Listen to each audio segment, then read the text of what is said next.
Nothing is less like a friendship than a love affair. Lovers are always talking to one another about their love. Friends hardly ever about their friendship. Lovers are normally face to face, absorbed in each other. Friends side by side, absorbed in some common interest. Above all, Eros, while it lasts, is necessarily between two only. But two, far from being the necessary number for friendship, is not even the best. This is Pints with Jack, Season 5, Episode 13, The Four Loves, Chapter 3, Friendship, Part 1.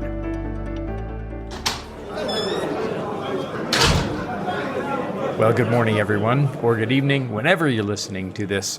Pints with Jack is your weekly C.S. Lewis podcast, where three friends, David, Matt, and me, Andrew, break down and discuss the works of C.S. Lewis. This season, we're talking about love, slowly and deliberately working our way through The Four Loves, the book where Lewis writes about affection, friendship, romance, and charity. So, how's everybody doing? Well, I am back in Michigan. Listeners, as you know, I was in Arizona the last few weeks. And so it feels so good to be back in my own bed, my own car, my own routines. You know, I'm just a man of routine. And so that, and then, I had something interesting happen. Do you guys ever have it where there's something in your life that constantly pops up that feels like God's way of constantly communicating with you?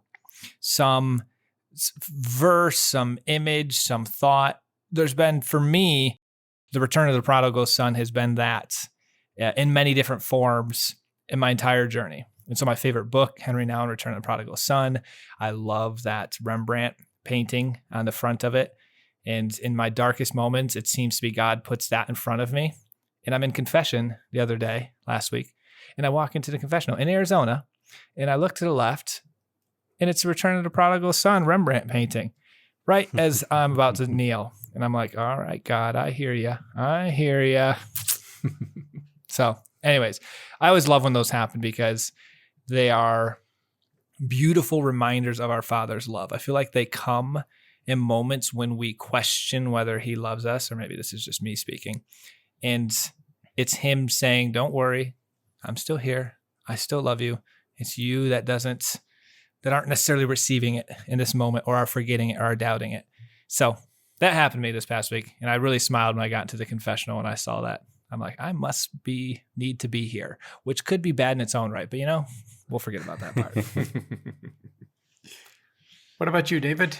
Well, for myself, I don't have a whole lot of personal updates. I have started reaching out in order to build a C.S. Lewis reading group here in La Crosse, Wisconsin. So if anyone's listening to this and you're local, it's going to be starting in the new year. I also do have a little bit of poetry. I came across this haiku earlier this week. Help me, I am trapped in a haiku factory. Save me before they... Well, as the resident poet, I'll say that didn't quite scan. But inspired by yours, I have one here. Haikus are easy, but sometimes they don't make sense. Refrigerator.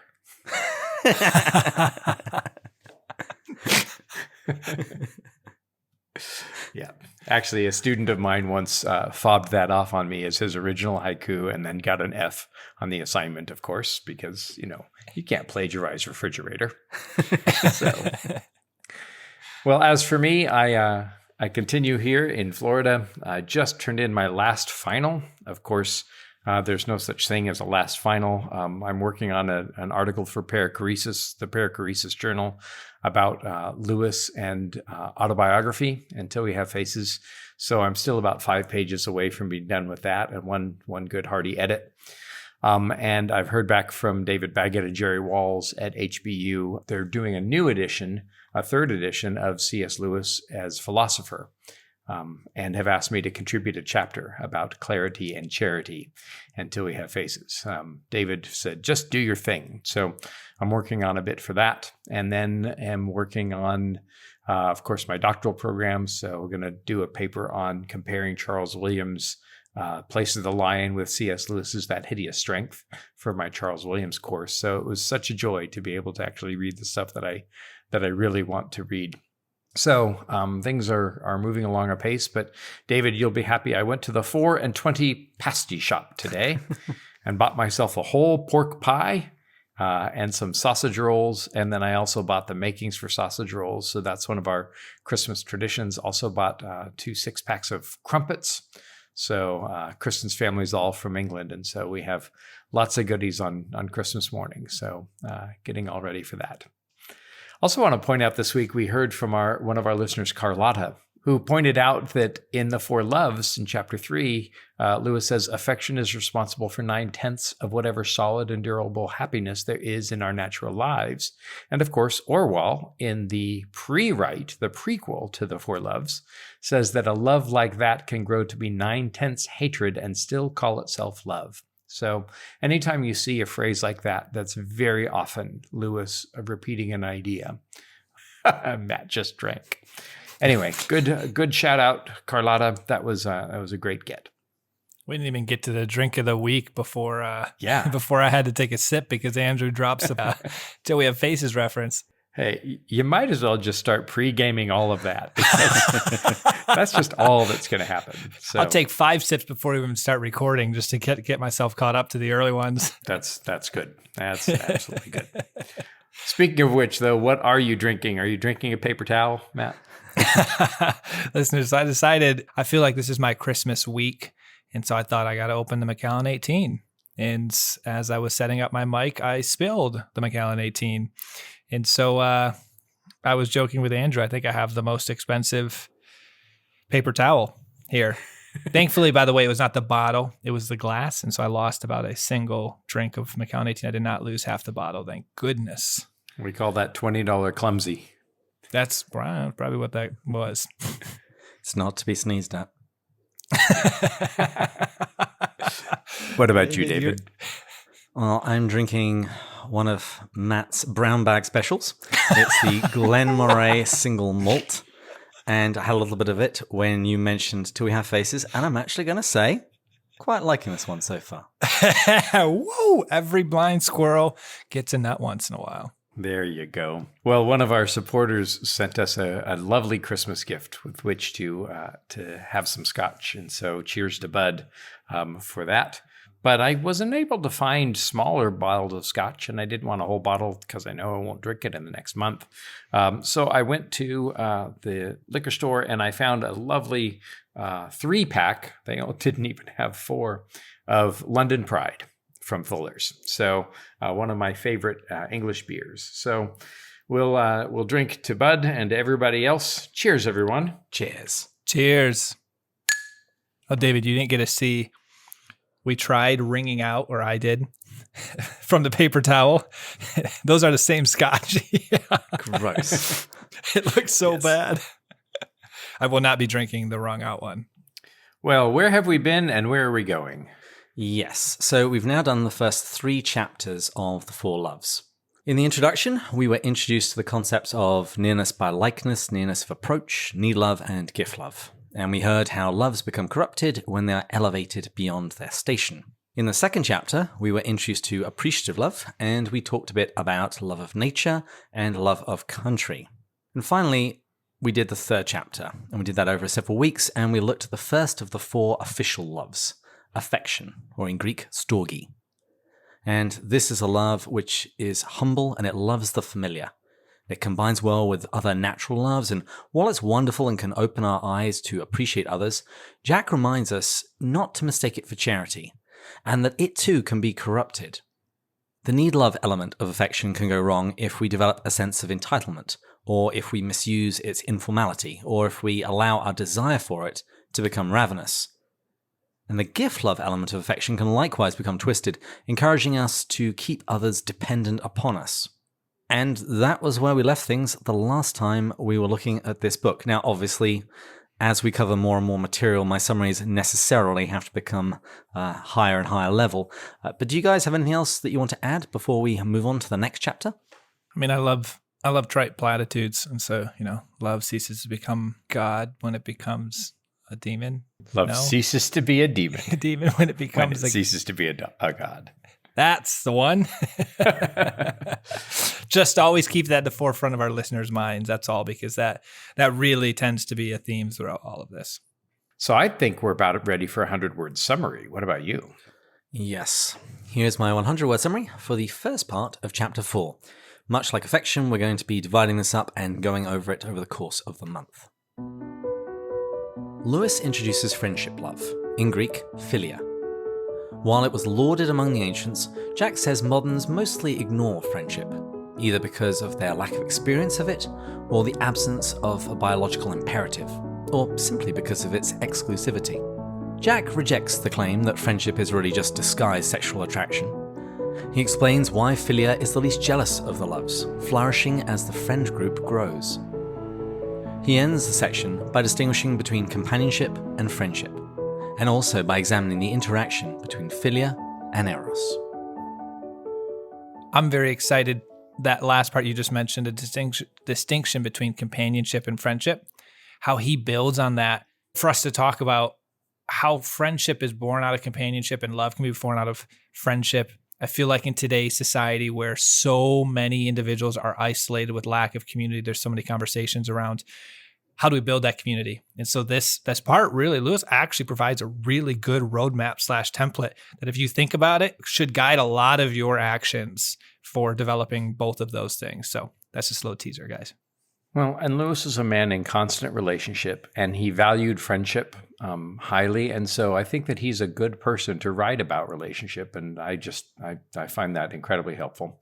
Also, at some point, maybe today we can, or next week, we could have the argument that Kristen and I were talking about in the car. Does friendship trump storgy, or does storgy trump friendship? But we'll leave trumping and anything else out of it until after we, speak friend and enter the text, right? Melon. There you go. Actually, I have that. That's my doormat at home. So if you can say melon, you can come on in and help yourself to a beer. Well, the text begins today with Jack saying that in today's world, affection and eros often receive praise, but friendship doesn't. And he says, to the ancient, friendship seemed the happiest and most fully human of all loves, the crown of life and the school of virtue. The modern world, in comparison, ignores it. And to prove his point, he says that while all the great lovers of history, people like Tristan and Isolde, Antony and Cleopatra, they have their modern counterparts, the great friends of antiquity don't. And he says that the very way that modernity begrudgingly admits that a man needs a few friends makes it very clear that they don't hold it in very high esteem, and they actually mean something quite different from the Philia, which Aristotle classified among the virtues, and that amicitia, on which Cicero wrote a book. They regard it as something quite marginal, not the main course in life's banquet, a diversion, something that fills up the chinks of one's time. Do you guys think this is a fair assessment about friendship today? Yes, absolutely. First of all, as he was listing those names, when I read the 100 Great Ideas series, I read a book on human friendship, and it was from the ancients. And you really do read Seneca, Marcus Aurelius, Aristotle, Socrates, and you just get this sense of this high value on friendship. And I don't know as much about modern literature, does it emphasize it enough or not, but I think there's a huge crisis of friendship in our modern times. And I believe that's why shows like Friends and How I Met Your Mother are so popular, because people see those and they desire to have that depth and frequency with their friends, but they really, let's be honest, they don't get that typically. And it's just one of the best blessings in the world to have that. Yeah, I'd also agree. I think that friendship is really devalued. It's also sexualized, as this chapter will talk about a bit. Partly it's devalued in our society because you can't monetize it. Keep in mind as well that Lewis had a very fractured and fragmented storgy affection life, but Lewis had constant friends once he got to Oxford. He started joining societies right and left. He started making really good friends. In George Gordon's discussion class, he met Neville Coghill. had Bruce McFarland. Tolkien originally was one of his second rank of friends. Owen Barfield and he would spend hours talking about poetry. And so he really dove into friendship. And while he wasn't really romantically all that satisfied, or in terms of family affection, I think there were lots of gaps. But in terms of friendships, he had rich ones. And I think that's part of where the richness of this chapter comes from. I think a lot of this turns on how we define friend, because there's quite a semantic range. We talk about Facebook friends. How many of your Facebook friends have you, say, had over to dinner? You might also talk about your friends at work, whereas they're really acquaintances, as well as your childhood friends, who you see once every decade or so when you head back home or there's a high school reunion of some description. And this is what some of the discussion ahead is going to turn on. Well, and that's also why I picked the quote that I did. This idea of friends standing shoulder to shoulder, looking at the same thing the same way. That's the defining characteristic of friendship. And if you have somebody that you can't shut up about, I don't care if it's the Beatles or quilting or whatever, NASCAR, whatever it is that you love, C.S. Lewis. If it's the subject that's the topic, that's almost certainly a friendship. So Lewis has asserted that modernity ignores friendship, and he then goes on to offer some reasons why. And the first one is a lot of people ignore friendship. Modernity disparages it for the simple reason that very few people actually experience real friendship. And this is incredibly sad, but Lewis thinks that this is the case, and that this is only possible because friendship is the least natural of the loves. It's least instinctive, organic, and biological. And therefore, a good friendship isn't actually guaranteed. And we come to the line which you gave in a previous episode, that without Eros, none of us would have been begotten.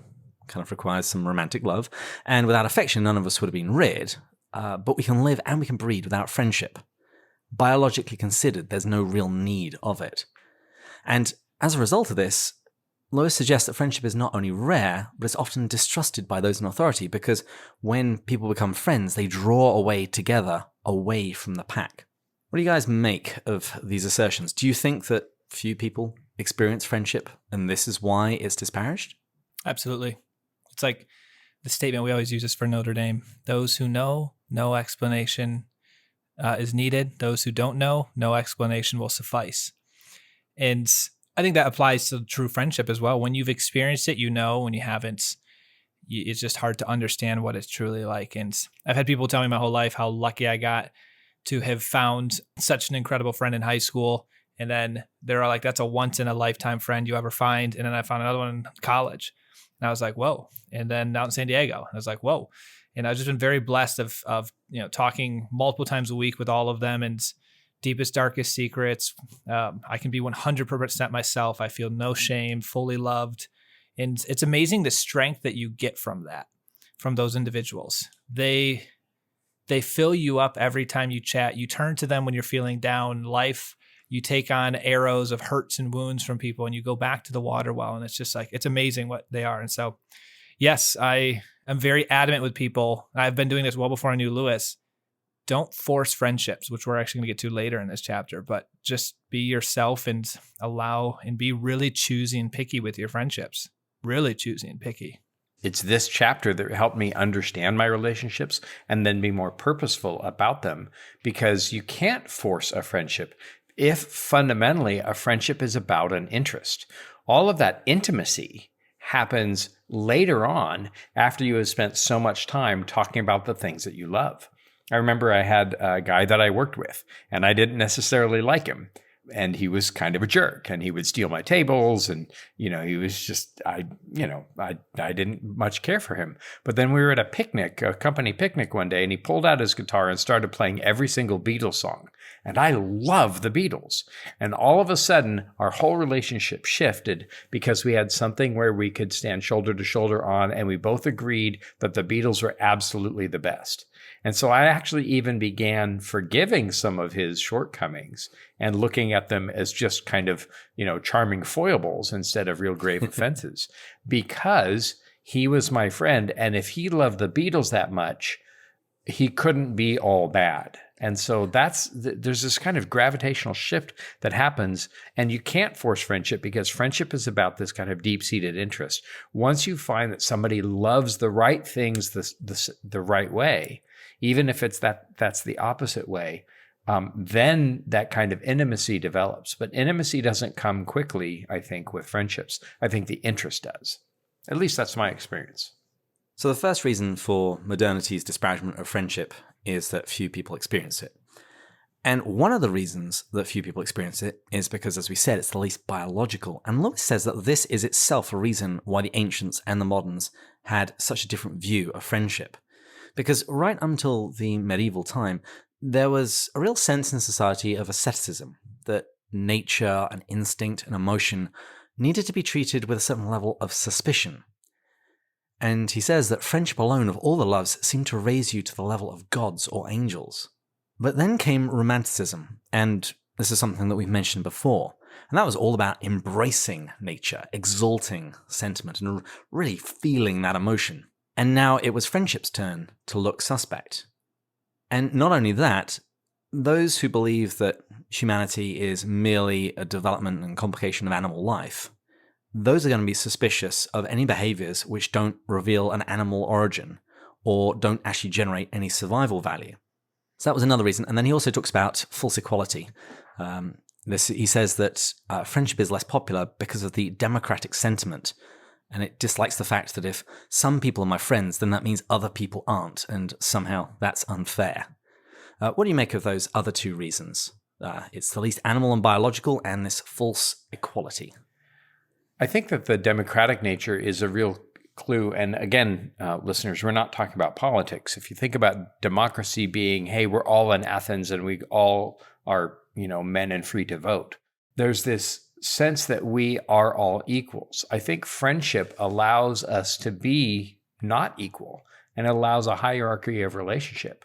And so while the idea that we're all equal, we're all Americans, we're all part of the human race, we're all believers, we're all this kind of believers, whatever. While there is certainly, that's the building block of Storge. We all belong to this one thing. Friendship, separates even from that crowd. And there is a kind of a sense of inequality. But I think that that's just such a gift because I am not everyone's cup of tea. But I am a few people's cup of tea, and that's a saving grace for me, who spent many years single, and to have had rich, deep love that knew me well and loved the things that I loved, that was great to be able to separate from the crowd. And that's, I think, part of why there's kind of some resistance. I think it's an overestimation of the importance of Storge.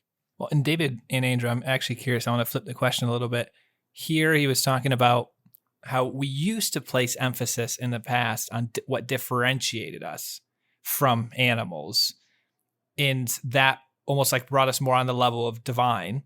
And now today we place value on what makes us more like animals. We worship our natural instincts. In fact, we worship them to the extreme, which is the issue.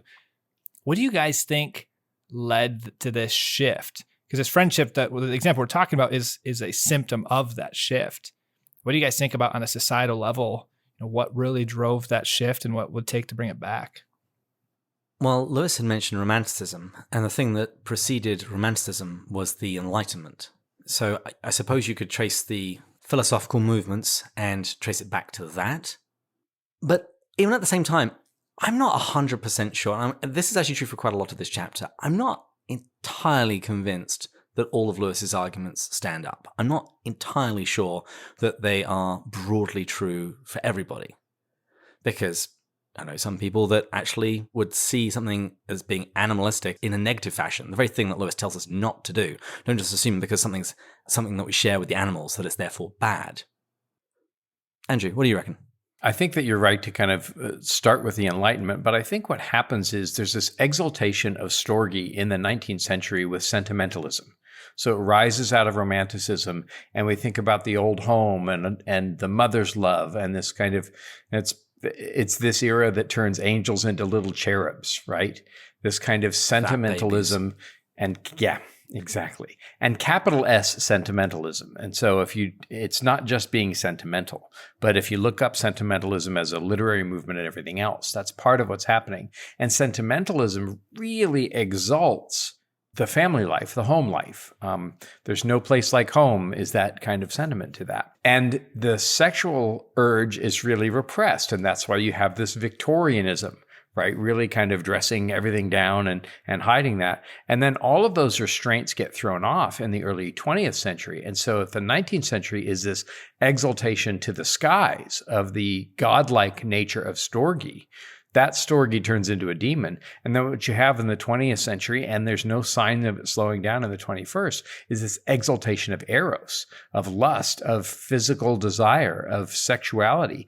And, we've got a great metaphor coming up about Eros in that chapter. And I'll wait until we get there, although I always bring it up.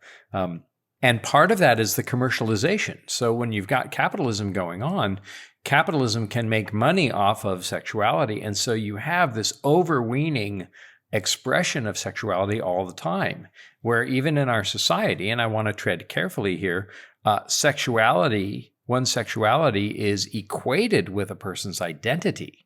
Well, that's revolutionary in the history of thought. And so what you have is these kind of these two eras that exalt to the point of becoming demons, both storge and Eros. You never ever have this exaltation of friendship. And I think, again, I made the point earlier, but I think part of that is because you can't make money off of it. I think you're onto something there. There was a famous investor that said, I won't invest in any company that doesn't somehow overlap with the 7 vices or 7 deadly sins, because capitalism wants to make money. And what's the best way to exploit our instincts, the things that are natural to us and somewhat hard to keep in check? The whole point of Christianity, not the whole point, that's a strong statement. A point of Christianity is to keep our natural instincts in check. As Chesterton says, Christianity saved paganism from itself. It tells your desires to go to this point, but not any further. Where capitalism wants to push you over that line and get you into the addictive state, eat the junk food, the sexual lust to the extreme, drunkenness to the extreme. That's what it wants. I didn't think about that. I like that point, Andrew. Well, and that leads right to Lewis's quote that he was a converted pagan in a land of apostate Puritans. So the Puritans were way too precious about the sexual instinct. The pagans indulged it and embraced it, but Lewis was a converted pagan, and so he knew how to set limits on the loves. You're also, I think, right about it being those are the two more natural loves, and they appeal to us on a really kind of basic level, a primal level, even. I don't know. What's your take on all of this, David? No, I think that seems like a reasonable theory. But it's not so much the how we got here. Lewis now cares about how do we get back, because he regards the ancient opinion as the right one, and so he says he's going to devote this entire chapter to rehabilitating Philia for us. David's listening to Andrew and I talk for on. He's like, all right, we got to get moving. And so when Andrew throws it back to David wittily, within 5 words, transitions to the next one. I was impressed, David. It made me chuckle. I did judo for years. The idea of rehabilitation is an important one. Lewis's first published work of essays, collection of essays, was called Rehabilitations. Ironically, it's the only of his books, I believe, that is not in print anymore. If the cry of the moderns, like Ezra Pound, was make it new, Lewis and Tolkien knew that you couldn't make anything original and new, but their cry was to renew it. Tolkien famously said that his job was to kindle a new light in the world, or what is much the same, to rekindle an old light. That's what Lewis is doing too. He is trying to rehabilitate this love that's been passed by, that's valued in classical literature, which is his training, but also has formed the most reliable love of Lewis's in his whole life. And not to spill too much, but he wouldn't have gotten married to Joy Davidman had she not been his friend first. Well, in order to perform this rehabilitation of Philia, Jack says he's first of all got to do some demolition. He says it has actually become necessary in our time to rebut the theory that every firm and serious friendship is really homosexual. Now, regardless of however any listener might feel with regards to homosexuality, I think we've all got to admit that the concept of friendship, if it's going to be saved, has to be distinguished. And so rather than praising or dispraising, we've got to define and describe, first of all. And Jack says that the word really is significant in the assertion that he hears that every firm and serious friendship is really homosexual. And it's significant because to make the claim that every friendship is consciously homosexual is obviously false. And so he says that those who want to discredit friendship have to say that although it's not explicit or conscious, it is actually really homosexuality.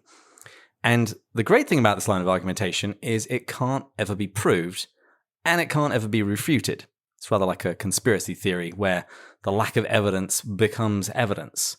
Or as Lewis says it here, he says, the absence of smoke proves that the fire is very carefully hidden. I was genuinely thinking of modern day conspiracy theories at that point. I loved his statement. If there were an invisible cat in the chair would look empty, but the chair does look empty. Therefore, there is an invisible cat. And I was like, man, this sounds like so many modern arguments today. The logic is flawless. It's true. So is the cat. You see this actually in many places. You see it in the friendship of David and Jonathan in the Bible. And I've seen a lot of literary criticism that kind of gloms onto that and explores, if not the homosexuality, but the homoeroticism of male-to-male friendship.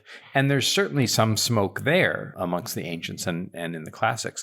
But this kind of qualifying friendship as between the same genders as necessarily homosexual is just doing exactly what I was saying. It's spilling over the boundaries of it, and it doesn't really have necessarily anything to do with sex. I think that once again, we get these people who haven't necessarily experienced deep friendship and must sexualize everything, which is kind of the spirit of our age. That's part of why Lewis, in his essay on the reading of old books, suggests that we should wash out our mouth with an old book for every new book that we read to kind of find that tonic and find ages when it wasn't always like that. And so there is something different that could be happening. And his rejoinder here, it really is stinging. He says, those who cannot conceive of friendship as substantive love, but only as a disguise or elaboration of Eros, betray the fact that they have never had a friend. So before we talk about the differences between Philia and Eros, what do you guys make of this argument so far? I guess the only comment I'd make is I can't put myself necessarily in his shoes of what it was like in that time period. I've never heard that today. I don't hear a lot of people equating male friendship or female friendship between each other of the same sex as homosexual. That just, and maybe it's the circles around. Well, if not homosexual, homoerotic, and that happens all the time in literary studies. Anytime you have same gender relationships, there's this sense that there must be some kind of sexual tension. It goes back to what we were talking about before. This is that same passage too, where Lamb says that if three friends, A, B, and C, if A should die, then B loses not only A, but A's part in C. It's like if we had this podcast and then David walked out of the room, we could never see that particular look of David, on David's face when you and I do one of our things. And it has one of the tenderest lines. He popped his head back. Listeners, David actually did walk out of the room, so we've been vamping a bit. But it actually has one of the tenderest lines in all of Lewis.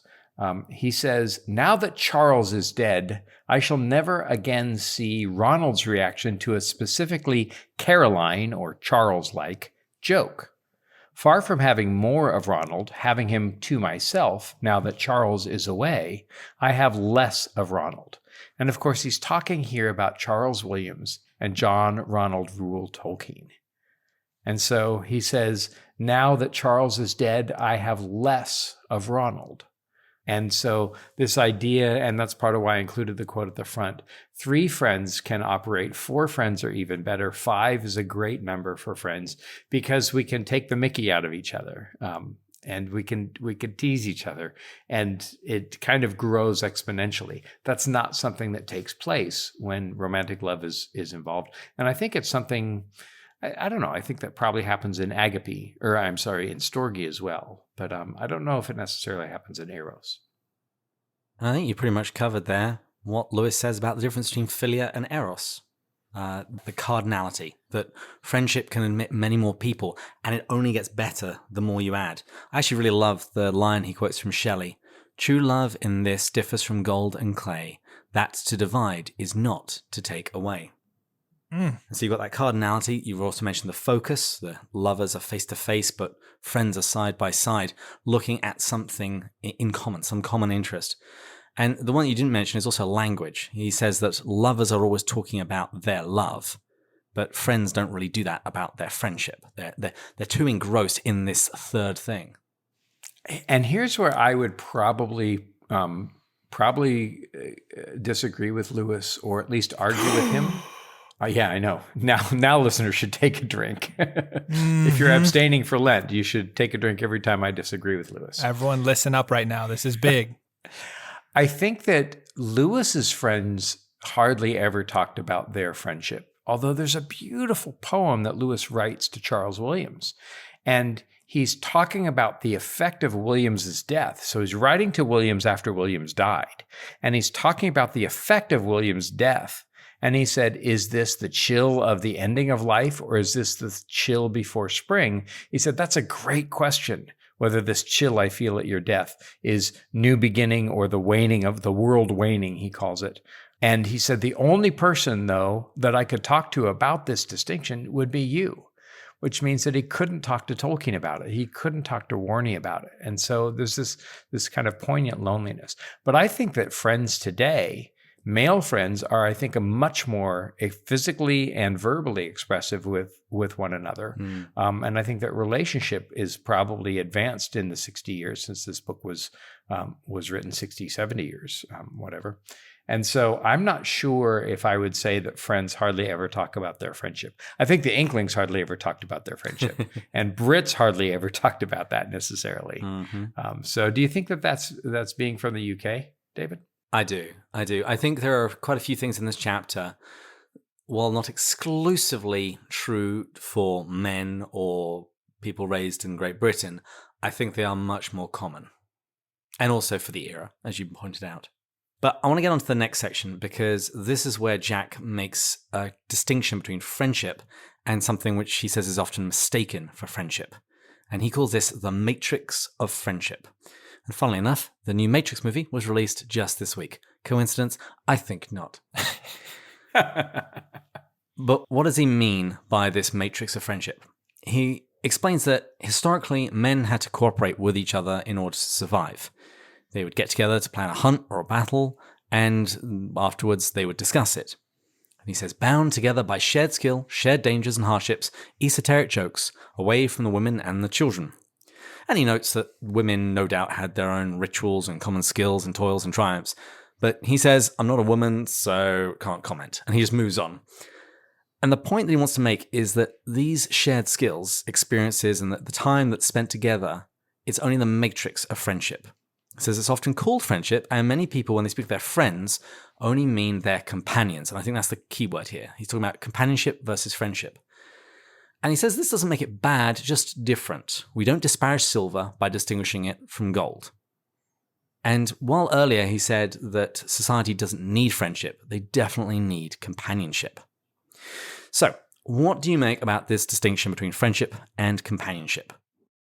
This is great. And there's this one passage I really want to get to because I think it's such a great line. He says, we enjoyed one another's society greatly, we braves, we hunters, all bound together by shared skill, shared dangers and hardship, esoteric jokes, away from the women and children. As some wag has said, Paleolithic man may or may not have had a club on his shoulder, but he certainly had a club of the other sort, right? This group where they would go and talk about the stuff. And that's certainly what Lewis experienced in the common rooms. That was part of his experience where he had the people of his same type kind of going and talking about the stuff. But they're still in that talk in the common room. And common, I think, is your sign of storge. Perhaps somebody's comment would make a difference to you and show that they really love the kinds of things that you loved. So Lewis had lots of common room experience, lots of clubs, but then he found a few people like Barfield who really, really loved poetry. And they would go off together so as not to be rude to talk about poetry. And it's kind of like I used a couple of weeks ago, I think, the mission trip analogy, where you go on a mission trip and you have your same or a camp or whatever, and you have your kind of inside jokes that you and the 20 other people all share and your inside experiences. But if 2 or 3 of those people kept going off and talking about something else, no matter what it was, Japanese architecture, I don't care. Even in that group that has this kind of shared society, 2 or 3 will find a deeper sense of shared interest in something in particular. And that's what Lewis is describing as friends and not companions. You're companions because you're all on the same bus together. You're friends because you're sharing the same headphones, listening to the same music. And maybe that's a better modern analogy. Yeah, and I liked that the couple things that came to my mind with that was work colleagues today. I almost feel like we talk about work colleagues in the companionship sense, like, oh, I have so many, I'm really close to my work colleagues. And I think that's a similar vein. But then, like you said, you can separate off into your own little subgroup based on different interests outside of work. And he also gave a ton of different examples of what can cause that companionship. And he said one could be common faith, common religion. And I think of my time at St. Bridget's in San Diego. Phenomenal church, huge young adult community, and probably 100 people coming together every Wednesday night. There's only maybe 2, 3, or 4 that I became super close with, even though we all were coming together around a similar faith. It took more to go really deep with certain people, but there was companionship with 20, 30 people in all of this wonderful thing, but it takes something different to go a little bit deeper. And so I really liked his distinction. I think it's spot on. And there's the classic line. I'm sure everybody here has heard it quoted. The typical expression of opening friendship would be something like, "What? You two? I thought I was the only one." And Jack says that this is a rare experience, but when it happens, friendship is born. One of my buddies in San Diego at the St. Bridget's Church, I feel like our "what, you two" was, wait, what? We're both 30 and single? You two? I thought I was the only one. But that's Storgy. That's demographic. If you liked the same things, though, if you liked the same show, or, I've got a friend who has got great and broad musical taste, but she loves boy bands. And if somebody else came along who also loved boy bands, that would set them apart. I love boy bands. I was told I should be a part of a boy band.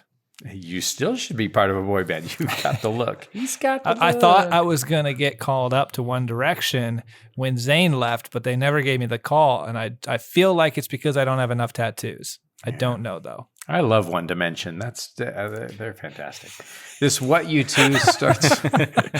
And that is an example of What You Two, I thought I was the only one. David's thinking that right now. It started, I think one of Lewis's first experiences with it was Arthur Greaves, and he was a neighbor across the way, and Lewis was encouraged to go visit him because he was sick. They didn't really know each other, but they found the same book at the bedside, The Myths of the Norsemen. And Lewis said, "You like that too?" And Arthur's like, "Oh, you like that too?" And in an instant, he said, we were shoulder to shoulder poring over the pages of the book. And that's the sign of friendship, is you really like the same thing. The family I'm staying with, they're all big Tampa Bay sports fans. And so if I started talking about the Lightning, or if I started talking about the Tampa Bay Bucks, man, I would add the Tampa Bay Devil Rays. Man, I would have them. And some of the friendship that I get with the men in my family who are sports fans is I tease them. Like this year, the Astros went to the World Series and the Tampa Bay Devil Rays did not. The Rays did not go to the series. And so that's a second friend. Even though they like the Rays and I like the Astros, we both agree that sports are important. Baseball's important, right?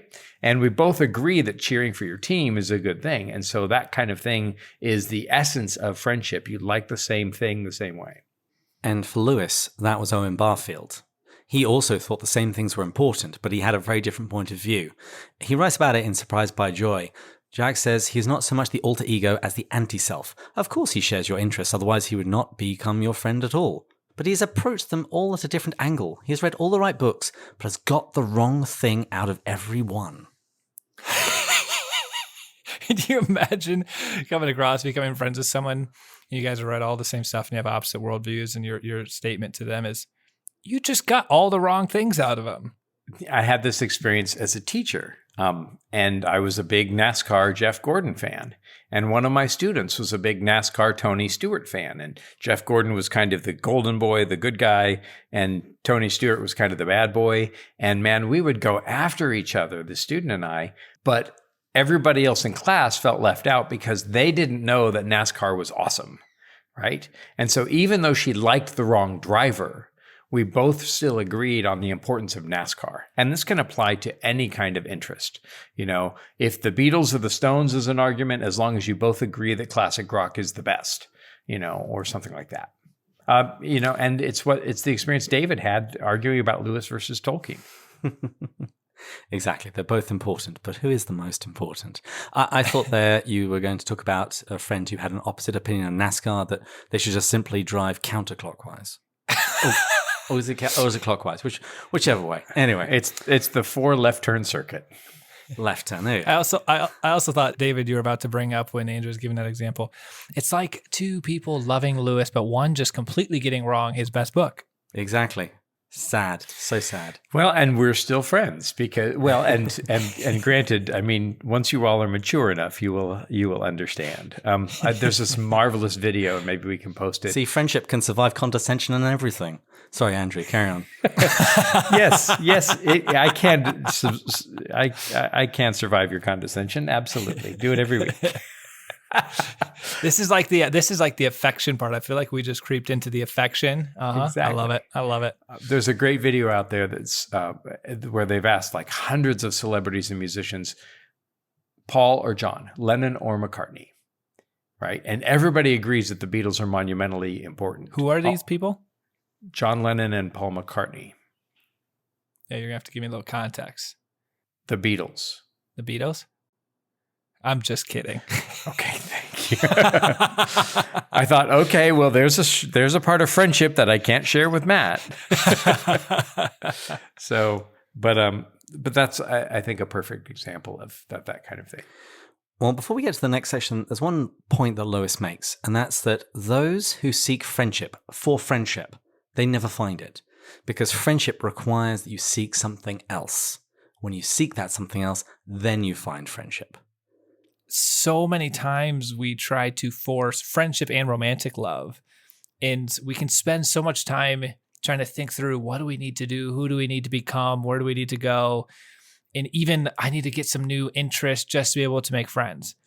That is not the way to approach it. If we think of what is the definition of friendship or what brings them together, it's they're side by side over similar interests.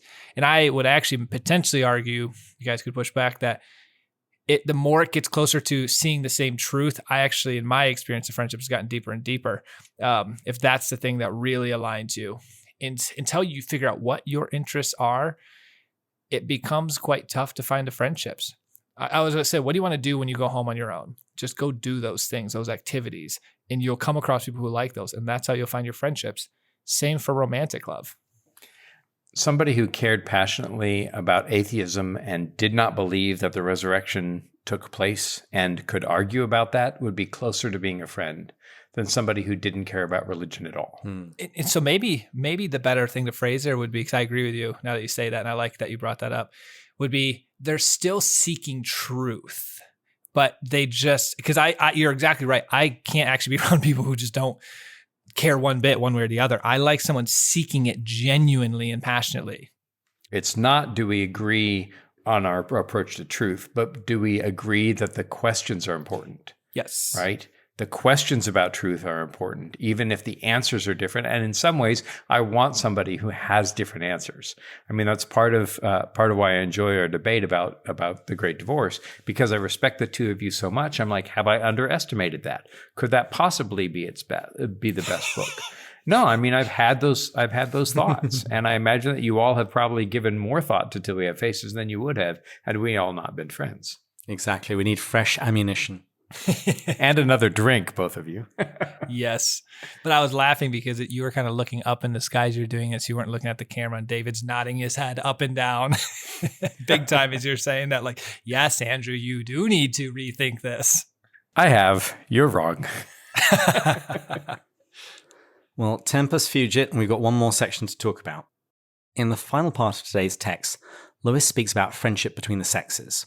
And he says, when the two people who thus discover that they have the same secret road are of different sexes, the friendship which arises between them will very easily pass, may even pass in the first half hour, into erotic love. Indeed, unless they are physically repulsive to each other, or unless one or both already loves elsewhere, it is almost certain to do so sooner or later. Yay! One of my favorite quotes of all of that, and you can insert Jack and Joy here. This is him exactly describing his relationship. And she fell in love with him much earlier, I think, than he did. But that's exactly what happened to them. I was going to say, for him, it was much later. For her, it was sooner. Probably not till 57. She started writing him love poetry as early as 49. I was about to say for her, it was a half hour. For him, it was a half decade. That's exactly right. Not only can Philia lead to Eros, but the opposite is also true. Eros can lead to Philia, and it's wonderful and enriching of that love. And the fact that someone can be both a friend and a lover, he says it more clearly distinguishes the Philia from Eros. Such as, for example, whether that love can be shared with more people. Philia, yes. Eros, no. That's part of why when two people who have been dating say, oh, well, can we still be friends? They almost certainly never were. If they were dating and then that dating relationship fell apart, if they shared the same interest in cooking Italian food, that could still become a friendship. But more often than not, when somebody says at the end of a romantic relationship, can we still be friends? They mean, I don't want to let you go yet. And the boundaries of that relationship are erotic boundaries. They are not filial boundaries. And so if two people, and this happens at the beginning too, when you see two people who are kind of clicking up and you're like, hey, you guys dating? Oh no, we're just friends. Just by using the word just shows that they demean and do not value the value of friendship. And also, if they say we're just friends, I say, great. What great, deep passion and shared interest do you have? Oh, well, we just like hanging out. That's not a friendship. That's a scam. And somebody's not sure about it yet. Yes, it sounds like people not certain about what kind of love they actually do have. I remember, I think it was on my third date with Marie, I said something to the effect of, when she was asking sort of what was happening next. And I said, I'm just going to be making you my best friend over the next couple of months. Because I was already attracted to her, and I had already known that we had enough in common. She had read The Great Divorce in anticipation of our first date. Some common interest right there. And so in our dating, there was a period of maturation of our relationship where it was specifically Philia which was growing. Because Eros had already been proved. But in the meantime, I wanted to build some more of our friendship. Because as I said in the last episode, much of what makes up our marriage isn't actually Eros. Earlier I was speaking about storge, but also much of it is also Philia. I do love the fact that I knew you right before you started to date Marie, and we were just starting all this Lewis stuff. And so I remember you were driving me. I think we were getting burritos after recording off of the ironing board as usual. And you were telling me about the date with the Great Divorce book. And I'm like, ooh, this is good. This is interesting. Well, and I'll throw y'all a bone here. The rector at my sending parish said, when we sat down to meet for the first time, we were talking about Lewis, he said, I have to admit that in college, I wouldn't date a woman unless she liked The Great Divorce. And so I would give her a copy, and if she got through it and she enjoyed it, then the date could continue. And his wife certainly liked it, and that's part of why he married her. So it's a good starter kit. Well, that's pretty much the end of this section. Lewis just ends with this thought experiment to prove how important Philia is, because he asks us to imagine a couple who have been friends and lovers, and they're given the option. They can now only keep one. They could remain friends, or they could remain just lovers, and they get rid of the other one. Which would they choose? I don't know. I'm greedy. I want them both. I want them both. And that's part of why, that's one of the many reasons I love my wife, is that we share an interest and ability as speakers and writers. And when we're talking about those things, especially at a conference or when, editing each other's work, we're not operating as lovers, we're operating as friends. And we understand and know that language. And so I don't know. I wouldn't trade my wife for anything, but also love, friendship love has been the most sustaining love of my life. And I feel incredibly fortunate that I have somebody who is not only my romantic partner, but loves Lewis and loves so many of the things that I love as well. And the very fact that you struggle with that entire question, I think just proves how important friendship is, how important Philia is to those who, at the beginning of the chapter, he said, didn't think much of it or would even deny that it was a love at all. Before we close, I just have been mindful of a sonnet that Shakespeare wrote. We started with haiku. We'll go to something just a little loftier if we can fit it in. And it reminds me of my dear friend Doug Jackson and so many others, especially in those long years where friendship was the only and sustaining love for me. And this is Shakespeare's Sonnet 29. And while we may not make a thing of it here on Pints with Jack, I thought it especially appropriate. And we'll think about this again where Lewis talks about the golden sessions with his friends. This is what Shakespeare says. When in disgrace with fortune and men's eyes, I all alone beweep my outcast state, and trouble deaf heaven with my bootless cries, and look upon myself and curse my fate. Wishing me like to one more rich in hope, featured like him with friends possessed, desiring this man's art and that man's scope, with what I most enjoy contented least. Yet in these thoughts myself almost despising, haply I think on thee, and then my state, like to the lark at break of day arising from sullen earth, sings hymns at heaven's gate.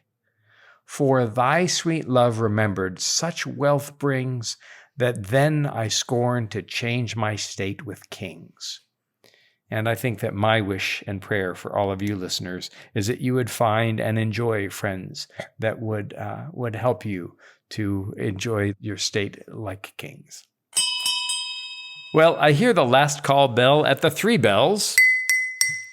One of Lewis's favorite pubs in Headington with Joy Davidman. And so as we wrap up, we want to especially thank you all for your friendship, for your shared interest with us and standing shoulder to shoulder with us, especially those who have taken it upon themselves to be our Patreon supporters. We'd like to especially thank our top tier supporters, including Bud and Shane, John and Kevin, Brian, Kay, Monique, and Paul. We think of Kimberly, Gillis, Gary, Stephen, Matt, and Kelly, Chris, John, Kate, Peter, David, and, of course, Rowdy. Please join us next time when we'll be going further up and further in. Cheers. Cheers. Cheers.